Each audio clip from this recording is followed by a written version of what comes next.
This is the Final Word Cricket Podcast, Season 13, Episode 7, just the weekly show. Nothing to add, no World Cup Daily, no story time. Jeff Lemon and Adam Collins in Port Fairy. We recorded story time for the previous weekend yesterday in the back of a car driving to Pombanite. We're now in Port Fairy. We're on our Visit Victoria roadshow and we talked to them about places we could go and visit, you know, the nice places we could go and shoot cricket-related things while we drove across to Adelaide. And so we'll be down in Warrnambool later today. We're in Port Fairy at the moment. We had a beautiful sunset last night. Everything's going along swimmingly. And we came through Pombanite. So the Pombanite part of the show, if you're listening to the audio podcast, that's going to be the second half of this show. If you're watching video, keep an eye out for it because it'll come up in a few days' time. The video project's a bit more complex, but we went through Pombanite Cricket Club, which is one of the great success stories, I think, in this era where a lot of cricket clubs are shrinking and finding it hard to get people to come in and play. They're in the middle of the country, tiny, not even a town, a district with about 100 people in it, and they've got 12 teams, and they've got people coming from far and wide to play at Pombanite. And it was a real life-affirming moment, Adam, to drop by there yesterday and chat to Luke Reynolds and Grant Place about what they're doing at the club. Yeah, it was great. I think the head count's 189 for 12 sides, and you do the maths on that, and you can realise that they've done a great job in retaining players that have left Pombanite, having grown up there. But there's that real connection. It being the centre of town, you know, there isn't a pub, there isn't a restaurant. I mean, it is a farming district, and thus the cricket club's been central to social activity. And you hear about that and you think about that in country cricket clubs, but usually, certainly my experience playing in Warrnambool, where we're going to be later today, was that there's plenty going on. There were loads of clubs to choose from, but Pombanite feels like it's almost a way of life. And that's not cliched to say either, because these guys and girls now, I mean, there are two senior women's teams, a bunch of girls teams coming through, have made it their decision to be Pombanite forever, and that's really special. I was quite touched by the whole thing. Port Fairy, it's down on the coast. If you're not familiar with it, it's about 3 hours out of Melbourne once you're driving down towards the Great Ocean Road. Beautiful little town. They have the Port Fairy Folk Festival here, which goes off, and then for a lot of the rest of the year it's very quiet, and then suddenly thousands of people descend on this town. And when we said we were coming here, the Visit Victoria people said you have to go and stay at the Oak and Anchor. Yes. Which they talked about as an old pub from the 1880s or 1860s even. It's going back a very long way. And we thought, okay, rooms above a pub, no worries.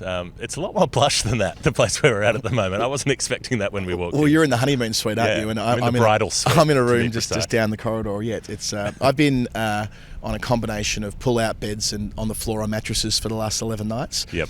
Last night was proper luxury for me. I hanged up all my clothes on the coat hangers before going to bed and really set myself up, even though we're only here for 2 nights. I wish it was 12 nights. It's gorgeous here. I mentioned before living in Warrnambool for sort of 9 quite important months. It was the start of 2001. I went into year 11, went to a school in Warrnambool before going off to study in the States. But have great memories of coming to Port Fairy for the Folk Festival in 2001, and that being a massive part of the calendar down here. So yeah, lovely to return 21 years later as a proper fully formed grown-up, some would say, allegedly. I had a bath last night. I don't think I've had a bath. I don't know, maybe it's been 10 years. It's just been all showers. I'm 6'5". They don't make baths that I can fit into, and this was like a swimming pool. It was, you know, swanned around in there, got out, had my bathrobe, you know, had a nice bottle of a red wine that Luke Reynolds gave me from the vineyard. We've got in the car. We've got a box of the product from Prickly Moses because he works at the craft brewery just up the road. Maybe I'll get Cam, who's with us, into my room tonight. And we'll share a bottle of red. You can share a bath. You'd easily both fit in that bathtub. Well, I am 6'3", so you know there isn't too much of a difference. But Cam, despite the fact when I first met Cam, having watched him do all these videos with you, I'd heard about Cam. Yep. Yeah, from your friends. Big personality. Massive personality. Huge into, it's couch surfing, isn't it? Which I've never done. Had all these friends around the world. And I expected him to be sort of 6'5", long hair flowing down his back. Yep. He's not 6'5" with flowing hair down his back, but he's a beautiful man nevertheless. You expected him to come in on a long board. Yeah, exactly. Hair streaming out behind him. Exactly. Surfboard under the arm, that kind of thing. So thanks to the Oak and Anchor for putting us up, and we're shooting in their backyard. If you're watching this on the video, we've got their courtyard. We've tilted over all of their umbrellas. A couple of the staff came out while Cam was tipping all the umbrellas over to make light reflectors, and they were like, what the hell are they doing? And they just wandered off looking confused. So I think that's what we try to do, confuse people all over country Victoria on our way to Adelaide. Yeah, and great that we can do these things. We're in season 13, episode 7. Like we've made a lot of podcasts in all sorts of weird and wonderful places. Some curbs at cricket grounds. We talked about back of the car, front of the car when we a couple of those dailies. Top of the car. We should do one on top of a train in India one day. Well, the old climb up on the roof of the carriage and hold on? I think the Rawalpindi Express that we didn't get this year has that option in at the very back of the train, and we didn't end up going in that direction back to Lahore. Anyway, maybe I've seen next you with time. Heights, so I don't know how you that's true. on the roof. That's true. I'm a little bit weird with heights. But, Visit Victoria have made this whole thing sort of possible over the last, before the proper part of the World Cup, so the group stage of the World Cup, and then what we did on Friday night in Carlton in this roadshow. So Visit Victoria, visit Melbourne, plan your Melbourne visit today. Or your regional Victoria visit. Why wouldn't you want to come here? It's fucking beautiful. You get to Melbourne, then you get out into the regions, and if there's one thing that we're happy to tell people to do, it's to visit Victoria. Come to Melbourne, come to Victoria. We've got a live show. We've got a live show. Oh, live. We've got to promote this properly. This is important. So in January, we had a Final Word live show in Melbourne, hometown show. Chris Rogers coming along. Someone who did visit Victoria and stayed. Now he's the Victorian coach, the Victorian men's Sheffield Shield team and all of that. And he was going to do that show. It was going to be the Mission to Seafarers. The COVID thing came in. We would have got about 20 people into the show under the restrictions at the time, so we had to cancel it. The show's happening again at the same place, Mission to Seafarers, which is in the city, which is where all the old sailors come and hang out, and they come in when their ships dock, and occasionally you get to rent it out and do an event there, and we're going to do that. And Chris Rogers is free because it's the night before Victoria's Shield game, so he's in town, and he's going to come back and reprise his role. Yeah, so this, first of all, I'm glad we delayed last year because we did, I think restrictions... This year? Was it January, right? I mean, it was going to be so long ago. It was going to be 50 people we were going to be limited to. That's when we pulled the plug. By the time the show was scheduled to go ahead, we would have been restricted to 20. So all's well that ends well on that front. And I'm glad we've got Bucky too. He's been a great friend to me and supporter of ours since we started doing this kind of semi-seriously in 2015. I know you were kind of in the industry a wee bit before I was, but when we started working together, Chris was integral to that when he started with the ABC. Then obviously he and I get to work together on SEM these days as well, whilst he has this important job at Victoria. But I guess there's this misconception about Chris. If you don't know him or don't listen to him on commentary, if he's just a cricketer who you watched play, you'd remember him batting in the glasses and the ratty arm guard and the zinc cream on the bottom lip, and you might arrive at the conclusion that he was kind of a nerdy, bookish fella. And he is quite bookish, but he's also heaps of fun and quite a lot different to the perception the public had of him when he played Test cricket. I wrote a piece about him on exactly that theme in 2013 about how is this kind of slightly ratty nerd making all these runs for Australia opening the batting. And in 2015 someone sent it to him and he sat there in the comm box one day and read it out to me but line by line. What's this about? It's that doesn't seem very fair. You think that's an accurate description? And it's just held my feet to the fire. Yeah, just before then when you said his name, Chris Rogers, I remember an MC in a nightclub one night seeing him and over the mic going, "Here's Chris Rogers, Australian batsman," and Bucky giving it the big ones. So I'm not sure whether he'll give it the big ones that night. In fact, he won't, because they've got a Shield game the next day at the Juno, so therefore he is going to be with us earlier in the night. These live shows... You don't need a coach. If they've got a Shield game at the Junction, just wait for Marcus Harris to make 500. These live shows before, including our homecoming show in 2019 at the Seafarers, it was a great night. These are always great nights. We had to pull the pin... Well, sorry... We were flying the next day. We were flying at stupid o'clock the next day to a test match, so we had to leave early. But it went quite late. This time around, we can stay later because we've got nowhere to go, strictly speaking, the next day. We're in the middle of a week. We've got an entire week, I think, where we don't I think it's 5 days for me, no travel. Be anywhere. I cannot wait. Yeah. But Chris will need to go early. So we're going to call it 6:30 for 7. Yep. And 7 will mean 7, which will mean we'll start about 7:20. But 7 will mean 7. 7 will mean that Adam really wants us to start at 7, and Jeff he's annoyed, and Jeff wouldn't have got anything ready yet. Cool. Yeah. Just yeah. wait. Jeff will still be in the prep. I asked him to do 4 hours earlier. There'll be some people coming in. There'll be, but it'll be as close to 7 as possible. In order to let him go by about 8:30. Yep. And then we'll do some more afterwards, some of the Final Word fun that you're familiar with. But I should stress that if you're not a Final Word prizes, fan... There'll be prizes. I've got some sweet books to give away. Not mine, but other people's. Oh, good. Yeah. Oh, good. I know in the past we've had people bring non-Final Word people along, and they've really enjoyed it because the interview is sort of a standalone thing. Yep. And it doesn't matter that there are a few in-jokes at the back You just ride that wave. So if you've got friends who just love cricket and would love an interesting night out just before the start of the Test summer, this might be for you. All the details in the show notes, on our Twitter feed, on our social media elsewhere as well. Look at any of the pages. You'll be able to find the link for the tickets. And there might also be some early run merch. I think we're getting some prototype shirts. And they look so good. That will hopefully arrive in time for that show. So if you've always wanted a Final Word shirt, you've never been able to get one because we've never got around to having them. We did have them. We might have them. We did have one. And unfortunately, we're going to have to talk about him for reasons that aren't what I was hoping this week. We did have the we had the Glenn Maxwell shirt. The Maxwell for Australia shirt. Which is not going to happen now because he's not going to make the Test series in India in February because he's broken his leg badly. He's just had surgery. He has. And I mean, this is like a stomach drop sort of moment. You just feel like the opportunity was there for Glenn Maxwell to be a Test cricketer again, and it looks like that's disappeared. Probably has in the short term. He's 34. This was the big opportunity. We spoke about it a lot in Sri Lanka, and the got to go to India. Had to go to India, but the conclusion was not just from us, but from others. And I think the expectation, even from Glenn himself, was that a couple of 4-day games this year, he was going to play for one for Victoria. 2 rounds from now, and then one for Australia 8 in the lead up to the South Africa Test Series in Brisbane.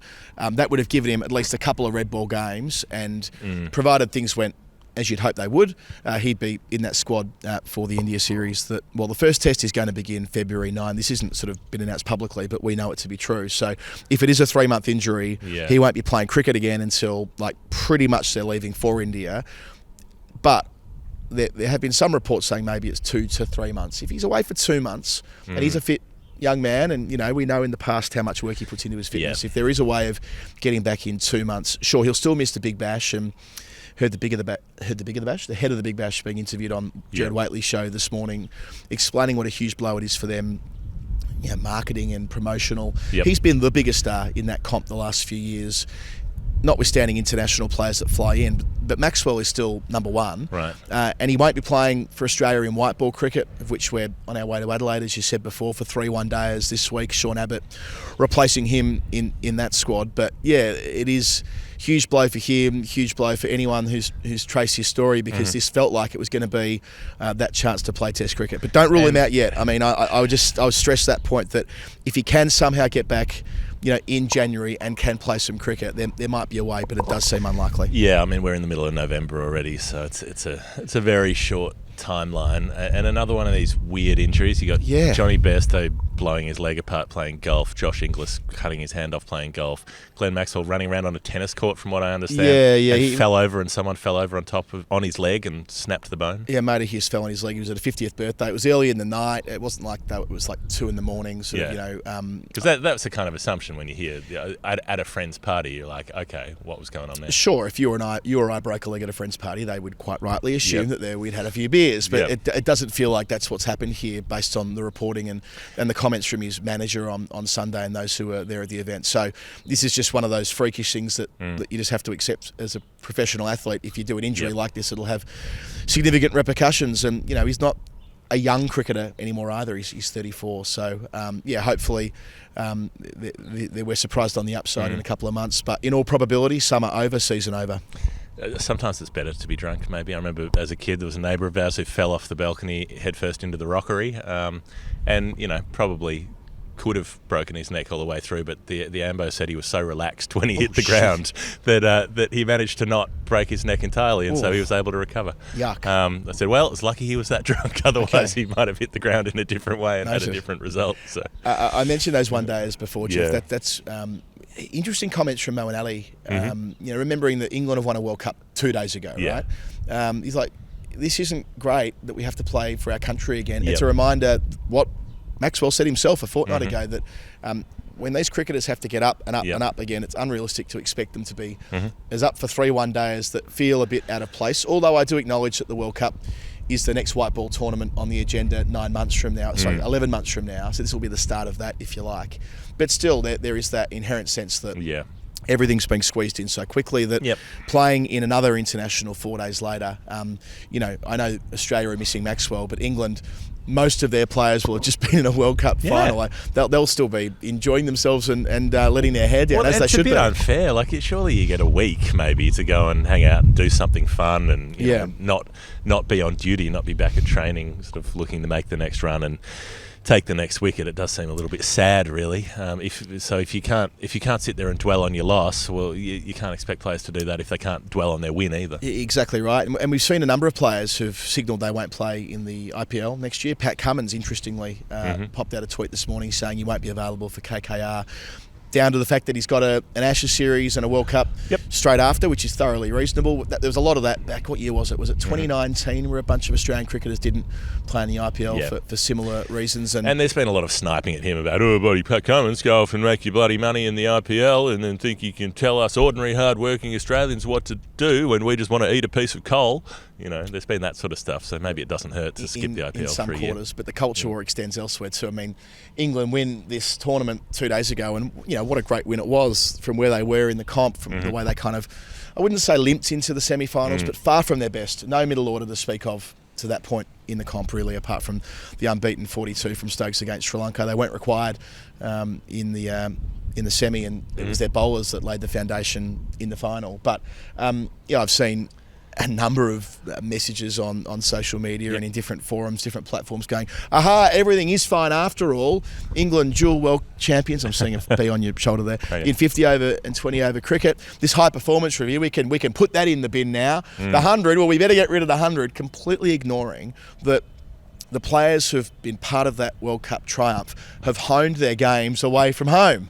It's been in the IPL or the PSL or the Big Bash League for players like Hales. I mean, it's not as though the Blast... There were about half a dozen Adelaide Strikers players in that England team. Absolutely, and I'm not being critical of the Blast saying it doesn't have merit. Of course it does. It's a great competition, but this particular group of cricketers have gone away to master their craft and haven't been a big part of the Blast. So it's way too reductive to say that, well, the Blast is perfectly fine, leave everything as it is, and by the way, let's move to 16, 18, 27 county championship games because all is well. I mean, these are different topics. I think it's been a bit disingenuous from people to point at this success and say that the work that's been done over the summer, which is contested space too. I mean, we've talked about it on the show multiple times, not least the we did with Will McPherson when you were overseas. Jeff and Dean Wilson came in and had a chat with me about it as well. These are complex topics and reducing it down to England good, therefore Strauss is bad, remembering that it was the Strauss report in 2015 which was the catalyst for the white ball reboot, and which got them the chance to prioritise white ball cricket in a way that won them a 50 over World Cup, and this same generation of players has won a 20 over World Cup as well, and credit to them for it. Little Davey Warner, floating some ideas during the week. He loves to float some ideas. You know, the last few months it's been who he might be captaining and when. Now it's what format he might be giving away first. Remember a couple of years ago when he made the 100, he said that he'd probably give up T20 internationals first. This was the bit that jumped out at me. So that's the last time he spoke about that. Yeah, and that he would keep going in tests as long as he could. Now he's saying that maybe tests will go after the Ashes next year, potentially. I mean, that's a little presumptuous because, say, if he has a bad home summer, then he may not be opening in the Ashes next year. And it would be, considering his last one, something of a gamble. I personally would think that he's earned the right to have another crack at England and see if he can do a job next time around. But that may not necessarily be the thinking of selectors. And but even so, to float that, I mean, that sort of assumes that he's still going to be in Australia's T20 team in a year's time, which he may well not be either. You maybe get a shorter leash in T20s for a string of failures than other formats. Yeah, well, two things there. So first of all, you're right, it is presumptuous. Saying that you're going to potentially retire in what will be 9-ish months' time from now, there's an assumption there that he'll be in the best 11. There is a milestone coming up. He plays his 100th Test match provided he's fit and picked at Melbourne against South Africa this year. I'm kind of gutted to be there for that one. It's quite a big thing seeing someone play there. Fit and picked. That sounds like a good business name. Fit and picked. Maybe like a little deli that sells like plump olives. Given my business is called Adam Collins Limited, maybe I can change it. Fit and picked. Your business is called Fully Charged. Fully Charged. The business where you'll make sure that everyone's devices are at 100% all the time. At all times. Even now, I'm a bit freaked out by the fact that we are running off your recorder, battery power, in battery power. I know, so am I. Yes, if that We all dies are. this time. Yeah. Yeah. Okay. But yeah, there's that milestone coming up. However, for all of that, there's no one else I would want opening the batting in India other than Warner, purely down to the fact that he's been there before. I know his record isn't great there, far from it, but batting in India, there is a correlation between how often you've done it and how well you go over there. So I'd want him there if I were Australia. Yep. As for England, are you really going to like make that massive structural shift before an Ashes series? He's been on 3 of them. Again, there is an experience And he's factor done there. well on 2 of them. I mean, Done I think, well enough on 2 of them. I think it's worth pointing out that he did make consistent runs through 2015. Lots of half centuries without going on with it. That's right. So my starting point would be, unless he's fallen off a cliff form-wise, that all kind of lines up. The more interesting bit was that he wants to play through until the 2024 T20 World Cup. I don't think he'll get given that opportunity. Yeah. He'll be 38, possibly 38, nearly 38 at least. Yep. By that juncture, I reckon that And a year ago, he was doing the business for Australia still, in this World player Cup. of the World Cup, yeah. And you're not going to write him off for one tournament, but Sure. you're right, he did average 11 in this comp. But they don't play a T20 until August next year. Yeah. They've got a 50-over World Cup that immediately follows that, where he will be under the spotlight. That could But when be... you desperately want, you absolutely want him in that 50-over World Totally. Cup in India, because he's played so much on short format tracks over there. So so many IPLs. It's staggering to think that Warner played in the first IPL, Sure. 2008. Yeah. And he's been there every year except for his sandpaper ban. Yeah, absolutely. So for all of those reasons and plenty more, you'd want him in the 50-over World Cup. I think that's more realistic for the dismount for him. Yeah. They'll have played very little T20 cricket between August and October anyway.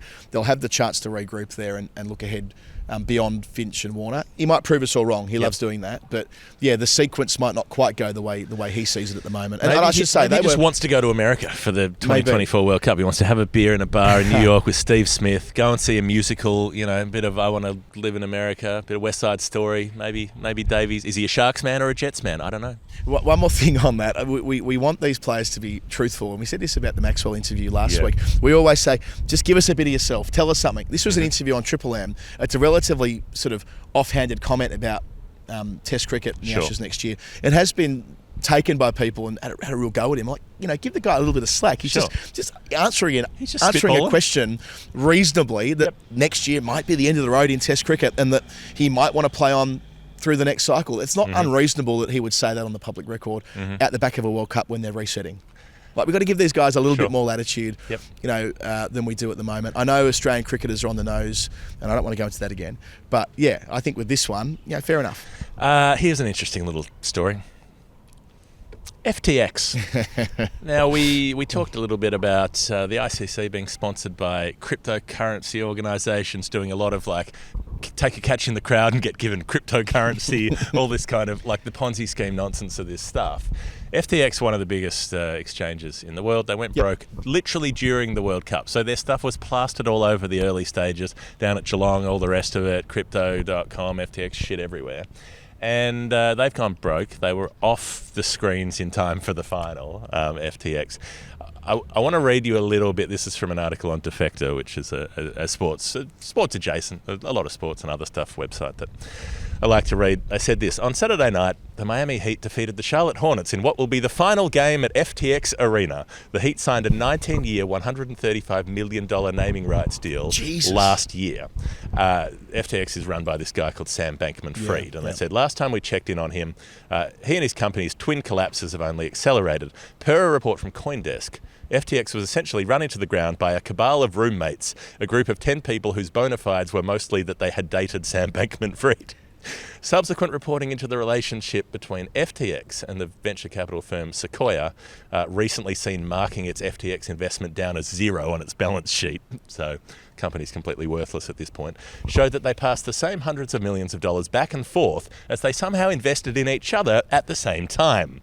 As part of their now extremely funny marketing push, FTX courted a bunch of pro athletes to pitch their Ponzi scheme, notably Steph Curry and Tom Brady. Here's a quote from Tom Brady, who was paid in now worthless equity for FTX for this endorsement. "It's an incredibly exciting time in the crypto world, and Sam and the revolutionary team continue to open my eyes to the endless possibilities. We have the chance to create something really special for our communities and the planet." I mean, great stuff. Thanks, Tom Brady. Yeah, so Bankman-Fried, as I was understanding it, it was adjacent to the actual trading platform where he's found himself in trouble with these mates of his, and it all goes tits up, right? Now, the ICC have these official partnerships. You should explain how it works, right? They've got an official beer, an official wine, an official fucking everything. This was the official crypto trading partner of the ICC. I mean, as absurd as it is to say, right? And we were How critical many at the time. cryptos did you buy during the World Cup? Did you buy Kartik Mayapan's hat trick? But I mean, I guess,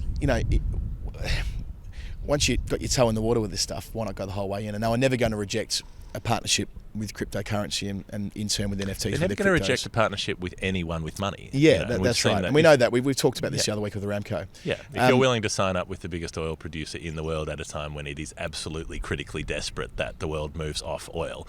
And I do want to say one thing on this, because I got a lot of absolutely fucking idiotic comments from some people going, oh, well, oil companies, they're just providing a resource to meet the demand. They don't sit there neutrally and provide a demand. No. They accelerate the demand. They actively work and have worked and have lobbied for decades upon decades to make sure that the most oil is required, to make sure that industries are set up in ways that require oil, to make sure that we use motor transport rather than other forms of transport, to accelerate the consumption. That is their entire purpose. They are not gently and helpfully just helping people go about their day. Yeah, it's not a co-op. They have built the world in a way that that it runs on oil, and then they meet it. It is not altruistic. It is not neutral. No. They are not providers. They are sellers. They're pushers. They're drug pushers. And that's essentially what they've worked. They've built a world in their image where we mostly have no option but to use oil-related technology because that's all that's on offer. Yeah, and we would be criticised. Anyone would be criticised. Well, you benefit from the advances that have been made in technology which are dependent upon oil, and that is true because the economy is geared that way. And it's only going to take sort of policy at a governmental level, intergovernmental level before that changes, and hopefully it will. But I mean, just going to come back to that ICC point. So they've gone down that path with Aramco through the World Cup. It was last year they announced the relationship with the FTX, wasn't it? FTX. I wonder whether this will provide pause for thought with them going down that route again. They copped a lot of shit for Aramco. They got a lot of money for it. There would have been reputational damage to the ICC out of that. And there should be. And which they can measure. And they will have copped a fair clip over this as well. Will it be the case that in 2 months' time we'll see another official crypto trading partner signed up by the ICC? I genuinely hope not. I hope they'll go, right, this has been a bad experience. Let's not go down this path again. Let's take a bigger picture attitude towards this. Let's show a wee bit of leadership here. And my understanding is people inside the ICC weren't thrilled with the Aramco decision, that there were dissenting voices inside that organisation that were drowned out by the usual suspects. So let's see whether something different happens the next time around when it comes to crypto, which we've been on this program. I know we're not sort of a show set up to talk about cryptocurrency strictly speaking, but we have had the chance to talk about it in a cricket context a number of times, and there seems to be a sense that organisations and boards are moving away from straight up gambling dollars and just subtly shifting into the NFT space or into the crypto space, and hopefully they can cut that link sooner rather than later. Which is essentially gambling dollars as well. It's encouraging people who don't know what they're doing to throw their money into a burn barrel and then be surprised when it goes up in flames. So, right, we'll touch on a little bit of domestic cricket stuff. The WBBL we're going to get into next week ahead of the finals. 11 group games to go. I did want to mark Beth Mooney during the week. Obviously, big fans of the work of Beth Mooney on this show. Went past 4,000 Big Bash runs. Nobody's done that before. She's the first. That's across 8 seasons. So, work out the average yourself. It's 500 runs a season that she's been averaging. This season isn't over yet. Her career average is nearly 48.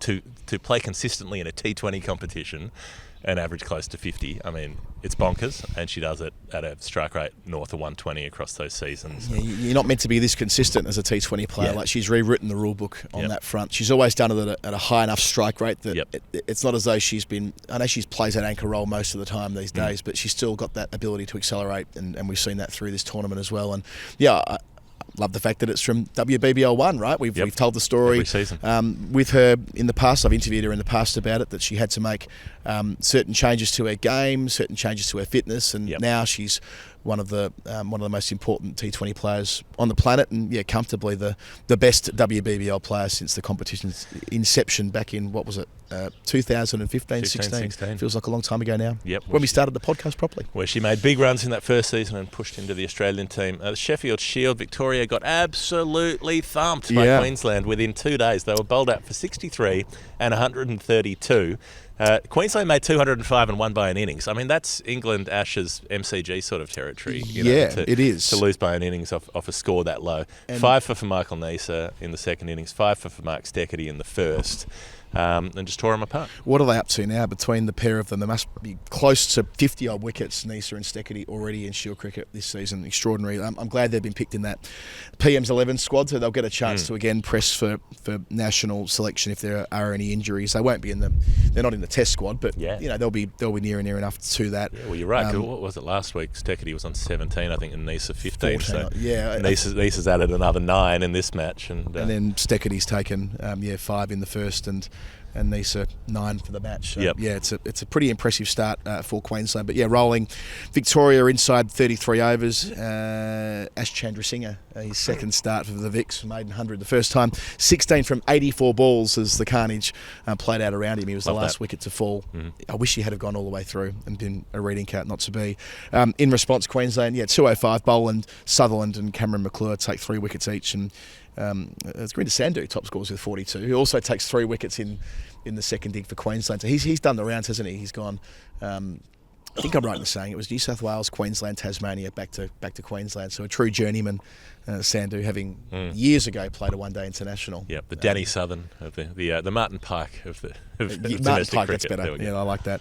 And then the second time around, as you say, it was Neser and Sandhu in the wickets, and Sutherland made 48 from 53, all out 132 the Vics, and beaten by an innings and 10 runs. And yes, it's historically Victoria going to Queensland in November hasn't gone that well, and so it was again. So they've had 3 draws and a loss in their last 4 starts, Victoria. So they're a fair way off the pace. Not quite as drastic, but an innings defeat for the Sackers at the hands of the Whackers in the Acker off over in Perth. South Australia bowled out for 299 and for 117. WA made 444. Massive ton for Sam Whiteman. Another one for Cameron Bancroft. They put on 300. You're hearing it more and more. They put on 309. Hundreds. Yeah, they made 444. I'm interested. Well, I'm interested. You should be interested. He made 135. Whiteman 193. Huge I opening still feel stand. bad for him. I still feel bad. I don't know. He comes back in for 2 tests in the Ashes in 2019, and they say, "No, that's enough. Thanks, champ. Off you go." Let's pop in Marcus Harris to be absolute edge fodder for the next 6 innings. Provide absolutely nothing to the team. I wouldn't have dropped Bancroft because the way he gutsed it out in the first innings, I think, from memory at Lords. And, feels like a long time ago for him now. But more, I guess, open as they are looking at. Henry Hunt, 71 in the first innings off 167 balls, and then top scoring with 32 in the second when the Sackers were rolled for 117. So more than 100 runs in a match where they've lost by an innings. It's a pretty good return for a bloke who they're clearly watching closely. With the ball, Lance Morris again. I mentioned Morris last week, Lance Corporal. Lance Bombardier. Smart people say he's the fastest bowler in Australia. He's taken 7 wickets, 4 in the first, 3 in the second. And Matthew Kelly, match figures of 9 for 57, if you don't mind. 5 and a 4 there for the other West Australian seamer. He's kind of late 20s now, Kelly, and been around for a fair bit. He was in that Shield winning side last year, wasn't he? So, I suppose it's the case that Western Australia have so much depth with their fast bowling. They've won 3 of their 4 games so far, and they sit on top of the Sheffield Shield table. There's one of the game playing out at the moment between Tasmania hosting New South Wales. They're in the final day there, Jeff. We might deal with that next week. But as it stands at the moment, WA, who won it last year, are on their way to going back to back. Lance, it's a strong name, Lance. Wasn't there a Neighbours character called Lance? There was. He was the brother of Brooke Satchwell, who was. Now, what was her character's name? Jessie. This is bad from me. Yeah. Brooke Satchwell. Well, she wasn't one of the sisters, was she? With that was Madeline Libby. West and that was Holly Valance. You're mixing up a couple of families there. Libby, who went on to marry Trent Croad in real life. For your Hawthorn fans out there. Yep. Maybe we should move away from that. And Fremantle fans, sort of, only briefly. An interim. It was a Fremantle sandwich, the Croad career. Kick another goal. 2 slices of Hawthorn bread with a Fremantle filling. We got you and got Trent Croad back too. All right. I think that's enough for the first bit. I think we should take a break, and when we return, we will be at Pombanate Cricket Club with Luke Reynolds and Grant Place. Should we do a wrap-up of this episode here, if that makes sense? Yes. And have that film with Pombo cut out, and we can kind of joke that we're mixing with, we're doing... We can. In terms of the video, we can just end it there. Oh, we won't do a goodbye for... Because we can just link out to the we'll do next the video podcast when it goodbye comes for this up, bit but then. we'll just do the audio goodbye. What do we need to say? We need to remind people about the live show. Yep. Remind people about... Yeah, okay, cool. This is The Final Word, Cricket Podcast. Jeff Lemon, Adam Collins. A heartwarming trip to Pombanate. I felt a lot better as we left Pombanate and then we drove down to Port Fairy. We were greeted with a beautiful pink sunset. We enjoyed a Thai dinner. Didn't know there'd be a lot of Thai restaurants in Port Fairy, but there we are. And then we popped into the Oak and Anchor to go to sleep. It was a good day. And now we get to go back for story time, which we're going to record later today, at the Reed Reserve in Warrnambool, which was my home ground for Nestles Cricket Club back in the summer of, I guess it was the summer of 2000, 2001. You bought your first real six-string? Was it that yes, summer? that one. Yeah, Played it till your fingers bled? Does it? The summer of 2001, where Australia lost to India and Victoria got fucked over in the Shield final. And Hawthorn made the prelim. That was a school year I did. The first, I think it was the first 8 months before going over to live in the States for year 12. But place close to my heart. I've been back to Warrnambool loads of times. So we'll go there. We'll do story time. We'll do it at the Reed. We'll go to the Whalers and we'll go to the Cali for a pint or something like that. And there'll be other places we'll visit. We'll get you a burger from Herman's, which is the famous burger joint down in Warrnambool, and we'll continue our travels thanks to Visit Victoria. People should visit Melbourne, visitVictoria.com, and plan your Melbourne visit, plan your Victoria visit. Herman's Burger. I once had a burger in Bristol that there was a burger with peanut butter and fried banana in it. It was on there. I don't know why it was on their thing, and I said, well, if it's on the board, someone's got to buy it, and so I did. It wasn't bad. It was actually better than you'd expect. The peanut butter fried banana burger. So we'll see if they have one of those at Herman's. See if they can whip one up for me. It's been too long. Why not? You will hear more about our adventures if you listen into the feed, because we're trekking across the state with Cam Fink all the way to Adelaide on Thursday for the one-dayer and then driving back. Other reminders, live show, 23 November. Be there if you're in Melbourne, or even if you want to come in and visit us. We'll be around for a few days. Visit we can do lunch. Visit Melbourne. To come to our live show. To our show. Oh, it's the perfect confluence of interest here. I love it. This is self-interest personified. And if you like the sort of stuff we're doing with Visit Vic and you want to be part of what we're doing later in the summer, finalwordcricket@gmail.com. We're going to be making daily shows at the test matches, and this can be you. What we're doing this week, you can be, wrapped up in all the things that we... If you run, for instance, a cryptocurrency exchange or a global multinational oil company, if you're involved in anything like that, go fuck yourself. Frankly, keep your filthy cash, you absolute amoral shitbags. Right. This is it. It's been the final word. Well, looking forward to the comments. Jeff Lemon, Adam Collins. We will see you next time, which these days is not very long on our feed. Ta-ta. Bye.